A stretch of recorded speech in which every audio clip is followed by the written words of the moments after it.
देखिए, ये बहुत ही दुखद घटना है। मैंने जब कल इसके बारे में टीवी में देखा तो मुझे भी बहुत अफसोस लगा कि एक उभरता हुआ सितारा, एक उभरता हुआ सिंगर, और उम्र भी बहुत छोटी थी, अभी तो उसने बहुत ऊंचाइयों को छूना था, उसकी ऐसी निर्मम हत्या की गई, जिसके लिए मैं खेद व्यक्त करती हूँ। और जिस तरीके से ये हत्या हुई है वो भी बहुत दुखदायक है।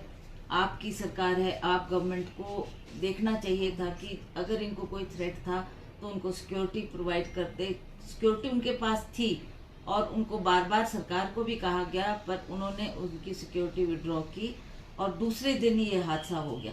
तो art they responsible for what they have done? Obviously उसने तभी मांगी होगी सिक्योरिटी जब उसको कहीं से थ्रेट मिल रहा होगा, और सिक्योरिटी देना और वापस लेना इज नॉट प्रॉपर। तो आज उस बच्चे को हमने खोया है, जो हम सबको अफसोस है उसके जाने का। और मैं चाहूंगी कि ऐसा इंसिडेंट कोई भविष्य में ना हो, तो सरकार इन विषयों को सीरियसली ले, और अगर किसी को लगता है कि उनके ऊपर कोई सिक्योरिटी थ्रेट है तो उनको सिक्योरिटी प्रोवाइड की जाए। अब क्या पंजाब में इस तरह के मॉड्यूल लगातार पकड़े जाना, आतंकवादी घटनाएं होनी, टेररिज्म एक्टिविटी होना, हिमाचल प्रदेश में भी खालिस्तानी झंडे लगातार, जो सेपरेटिस्ट ग्रुप है वो हिमाचल को थ्रेट करना, बहुत सारे सीक्वेंस ऑफ इंसिडेंट हो रहे हैं। क्या लगता है कि गवर्नमेंट का जो लॉ एंड ऑर्डर सिचुएशन है, गवर्नमेंट इस तरह की स्थिति को टैकल करने में फेलियर है पंजाब में? देखिए, ये तो entirely it is up to the government to see कि सिक्योरिटी ठीक हो, और पुलिस जो जिनको उन्होंने तैनात करना है उनको स्ट्रिक्ट इंस्ट्रक्शंस दिए जाए, और कोई ऐसी वारदात ना हो, चाहे वो पंजाब में चाहे हिमाचल प्रदेश में। पिछले दिनों में आपने देखा कि हिमाचल प्रदेश में भी खालिस्तान की बात करने के लिए एक कोई व्यक्ति बार बार थ्रेट कर रहा था। उसने विधानसभा में भी झंडे लगवाए, उसने यहाँ कहा कि मैं रिज मैदान पे भी अपना झंडा हम लोग खालिस्तान का लगाएंगे।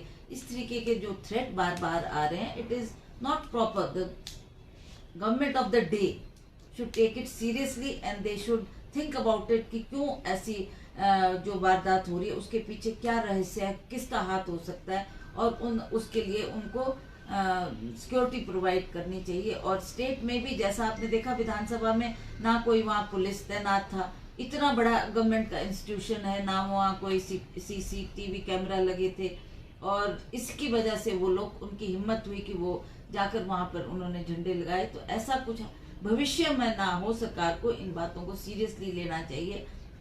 हमारी यूथ कांग्रेस ने इस बात को उठाया और उन्होंने भी इसके खिलाफ एक प्रदर्शन यहाँ पर किया था, पर मुझे नहीं लगता कि सरकार ने वो सीरियसली उस बात को लिया है, और कोई उनकी तरफ से कोई ऐसा कदम उठाया गया जिससे हमें ये लगता है कि आने वाले समय में ऐसी कोई वारदात ना हो। आपकी बात पर प्रदेश के मुख्यमंत्री ने कहा कि पार्टी का आम कार्यकर्ता पहले हूं, मुख्यमंत्री बाद में हूं। आप क्या कहेंगे?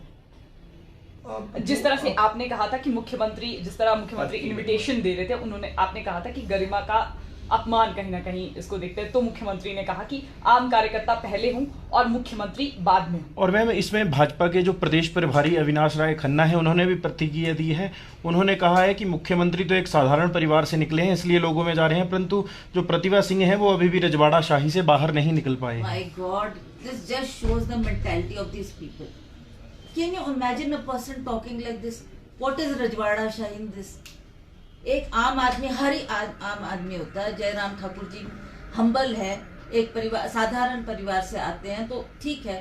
पर मैंने ये बात कही थी कि एक मुख्यमंत्री को हर घर का दरवाजा नॉक करते अच्छा नहीं लग रहा। उनकी गरिमा, उस कुर्सी की जो महत्वता है, उसको आप खत्म करते जा रहे हैं। क्या ये पार्टी के कार्यकर्ता, पार्टी के और पद अधिकारी इस काम को नहीं कर सकते थे? आप एक मुख्यमंत्री को घर घर, गली गली, कुचे कुचे में घुमा रहे हो। Is this desirable? ये कोई रजवाड़ा शाही की बात नहीं। इसमें रजवाड़ा शाही कहाँ आ गई? This is my personal view. I feel it should not have been done like that. In fact when I came to know कि जो हमारे पड़ोस में जाखू के एक हलवाई की दुकान में मुख्यमंत्री घूम रहे हैं, तो फिर मेरे को किसी ने आके कहा, मैंने कहा नहीं, ऐसा नहीं हो सकता, ये गलत बात है। उसने कहा नहीं, आप खुद जाके देखो, खुद जाके देखो। जब मैंने देखा तो वाकई वहां पर सिक्योरिटी थी, इनके भाजपा के कार्यकर्ता थे, और जब मैंने गेट खोला तो मुख्यमंत्री जी अंदर आए, ही केम, ही सैट विद मी, बोला जी मैं आपको भी निमंत्रण देता हूँ। मैंने कहा जी मैं इसको सहेश स्वीकार करती हूँ कि आपने हमारा प्रधानमंत्री जी का 8 साल का कार्यकाल पूरा होने जा रहा है, उस संदर्भ में हम सबको इनवाइट कर रहे हैं। आपका इंटेंशन क्या ऐसा था जिस तरह से ये मैनिपुलेट हुआ, जिस तरह से बताया गया, आपका इंटेंशन ये था या व्हाट वाज योर मोटिव जो आपने बोला था किस कि मुख्यमंत्री के पद की गरिमा को लेके आपने जिस तरह से I really felt, do you think, मैंने भी आखिरकार हम भी बहुत क्लोज रहे हैं मुख्यमंत्री के कार्यक्रम से। जैसे मान लिया वीरभद्र सिंह जी मुख्यमंत्री रहे, उनका टेन्योर भी मैंने बहुत नजदीक से देखा, पर मैंने उनको कभी ऐसे गली कूचे में जा जाकर एक एक दरवाजा, वो भी प्रधानमंत्री का invitation, had it been something serious matter, कोई वोट मांगने जाना, तब तो मैं समझ सकती थी जी पार्टी का कार्यक्रम है उसमें जा रहे हैं, बट एक इतना इनविटेशन देने के लिए, कार्ड पकड़ाने के लिए अवश्य, मुझे लगता है कि एक इतनी बड़ी कुर्सी है, मुख्यमंत्री है वो प्रदेश के, तो उनको इस तरीके से इन गली और कूचों में घसीटना मेरे मुताबिक तो सही नहीं। आप जाएं